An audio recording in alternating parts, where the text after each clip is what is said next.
What is going on, everybody? It is your boy Deska Pens, and check it out, check it out, check it out. Today we have a fountain pen that... Is this better than my vanishing point? It's very debatable. It's kind of hard to determine right now, but I'll get into some reasons why it would be. But let me just say, the reason why it's hard to determine is looking at this beautiful vanishing point. Oh, I love you, baby girl. Right now it has a beautiful sepia refill made by Pilot kind of in there and stuff, right? And I enjoy it, and I think it is quite a bit of fun. However, this pen that we have right now is inked up with Noodler's 54th Massachusetts, and I've yet to refill this one back up with the beautiful Noodler's 54th Massachusetts, so bada bing, bada boom. But, I see, something that I really loved about this pen is how low in the hand it's sitting. You know, I have come to discover that, like, you know, with, I guess, kind of capped pens, I don't necessarily hate them per se, right? But over time, as I'm writing, I noticed that, you know, I don't have any capped pens on me. Oh, wait, yes, I do. 1 second. I have noticed as I'm writing that, you know, sometimes you have kind of the cap of it, and it kind of makes it feel a little like back heavy. And granted, this one is like a terrible example, but you know, I am thinking about things like the wonderful, wonderful Faber-Castell Ambition that I was just showing everyone, right? It's like that sucker can be kind of back heavy when you decide to post it, right? However, there are these beautiful things called pocket pens. And, you know, they can be a little more tolerant because they're so small and they're so petite that when they become a full-size pen, they actually are able to, they're able to rest very low in the hand. And that, my friend, is what we are going to talk about today. I'm very excited to show it to you, my dear friends. So, let's get into this wonderful pen. This pen is the Kaweco Sport in a nice Bordeaux color with a gold clip. And yeah, I mean, I just like it because, so this is probably my best balanced fountain pen, out of all of them. And it's nice and kind of plasticky, but like I feel like, you know, it rests so far down into my hand, especially when I'm gripping it by the threads, which usually this is where I grip it. I know some people, it might drive them a little bit crazy to grip something by the threads. I personally don't have a problem with it. It's like I enjoy gripping things by the grip, yes. I guess with this though, it's just like the threads themselves, they're not too scratchy or anything crazy, and so I just, you know, I just kind of feel like I can grip it and it's like no big deal, right? And you know, I can also write with it like this, but I kind of prefer it posted. And the nice thing about this sucker being posted is that, you know, there's just no back heaviness whatsoever. And this pen is weighing in at about 9 grams, which is super, super cool. Going into some of the kind of the inward parts, this right now, this is the cartridge that it came with. I wrote through the cartridge, and then I filled it up with the wonderful Noodler's 54th Massachusetts, as would be expected. Another thing that's super cool about it is that you could theoretically, if you wanted to, put some silicone grease right here, take some eyedropper, and I guess kind of fill it up to about right here-ish, and then, you know, take it, drop it in, and then boom, you have yourself a very, very nice, you know, eyedropper filled pen, which is like quite a bit of ink. With that said, I kind of just prefer the converter all the same. I think that, you know, for my intents and purposes, it's not really a big deal if I have to like refill it every day or something, you know, but other people I could see that driving them crazy, which is understandable. And then if we kind of go a little more just to the pen when it's, you know, nice and locked kind of, here it is right next to a Parker Jotter, just to kind of give you a frame of reference for, you know, how big or how small it is, right? You know, the Jotter is a very common pen, and then here it is right next to my Pilot Vanishing Point. And then if we were to put them right next to each other, there that is, and there that is. And so VP, I guess this is kind of it when its nib is out. Here it is when its nib is out. It's, you know, pretty similar. The VP looks to be just a touch longer. Let me just kind of pull them up. Yeah, yeah, the VP is going to be a touch longer and like a little bit heavier too. This overall is 9 grams, this overall is 30 grams, but I mean, I still just, I love my Vanishing Point very, very, very much, but I do appreciate, you know, how kind of small and compact and yet writable this thing is, because it is very, very, very, very nice, my friends. And so, yeah. Yeah, and so we have the Kaweco Sport logo right here, a nice little script. We have the Infinio right here, which just says Kaweco. And then we have this kind of very, very nice clip. We have Kaweco right there. This clip feels very metal-y to me, which is cool. And then since 1883, made in Germany, very cool. Kaweco again. And yeah, something that I will say about the clip, there are rumors that the Kaweco Sport has, you know, kind of a clip that's a bit crummy. It tends to slip off and stuff, right? And I will let you know that those rumors are true. However, I have fixed the problem. And the way that I fixed this problem was with, yeah, see, I'm trying to pull it, trying to push it. It's not really working, right? Push, pull, not working. The reason why is because of this beautiful thing called glue. And I took a glue stick and I just, you know, I kind of rubbed down some glue right here up on this part, and I slid it on, and then boom.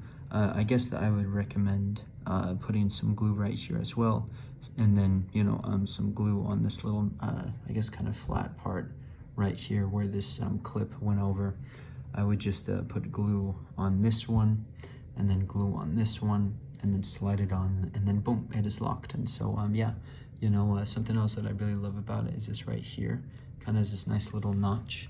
And something that I like is I like to pretend that, like, it kind of snaps in there. And it kind of locks right there. I mean, I think it does, which is kind of cool, you know? And then I also really like the bottom here. I think that, you know, it's just kind of a nice, cool look to it. And I also appreciate this threading because, you know, probably it can make, you know, pulling it out very, very nice. With that said, like, you know, I find myself not using that very often, but it's still fun to look at, so, you know. So now we will get into a nice little writing sample. So, wait, I apologize.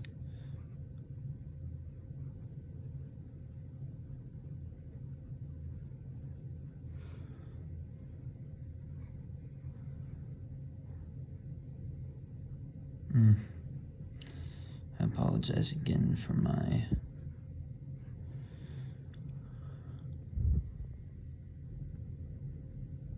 misspelling.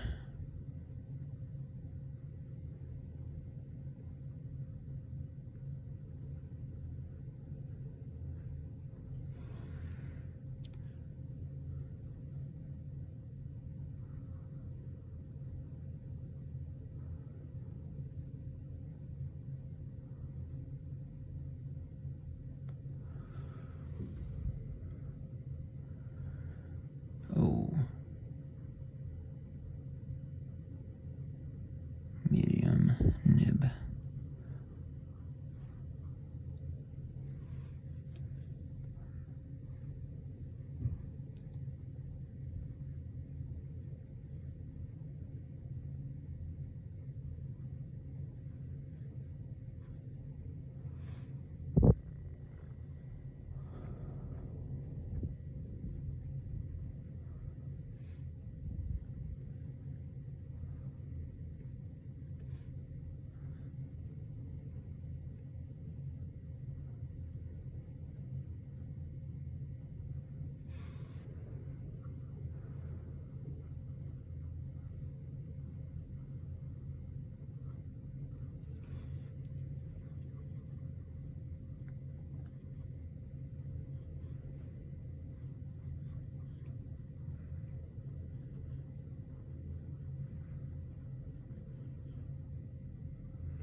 And as you all know, the ink that we are using is Noodler's 54th, Massachusetts. No, it's right, Mass for short. So, I mean, you know, it is very, very fun to write with.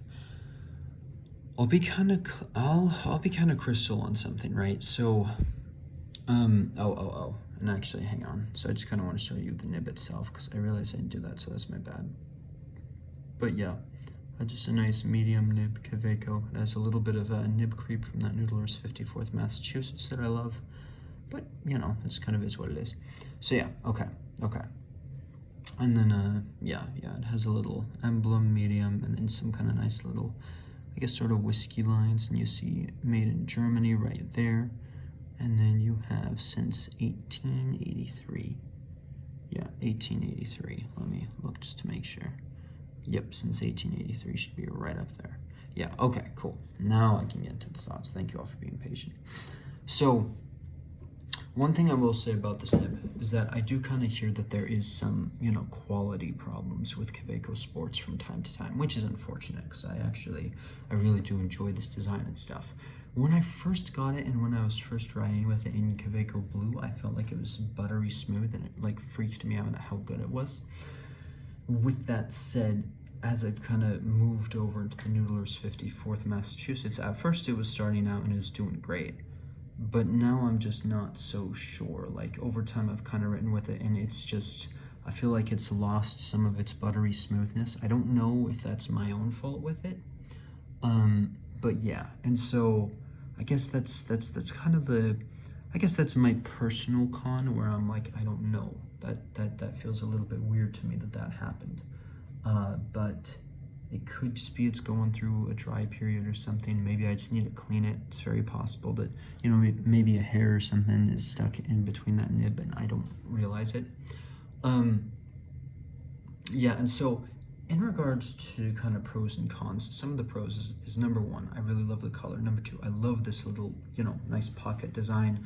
I love also that it's very affordable. In general on Amazon, you're going to see this in about the $20 to $30 range, which is nice. This one I got here for about $20. There were others though that were around like $25, $26, just kind of depending on the color. The colors will vary. But yeah, I mean, I think that it looks very, very classy. I actually kind of want to write that down. Very classy. Yeah.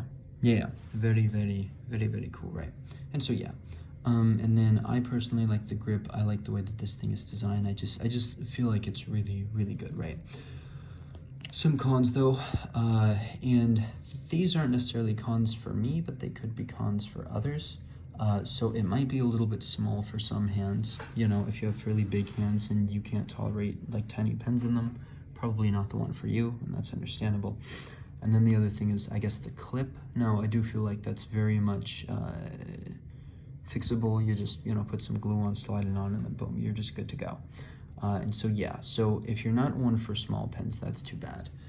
And yeah, but also this one isn't the one for you, and you know, understandable, it's fine, right? Very classy. I also feel like it has a very, very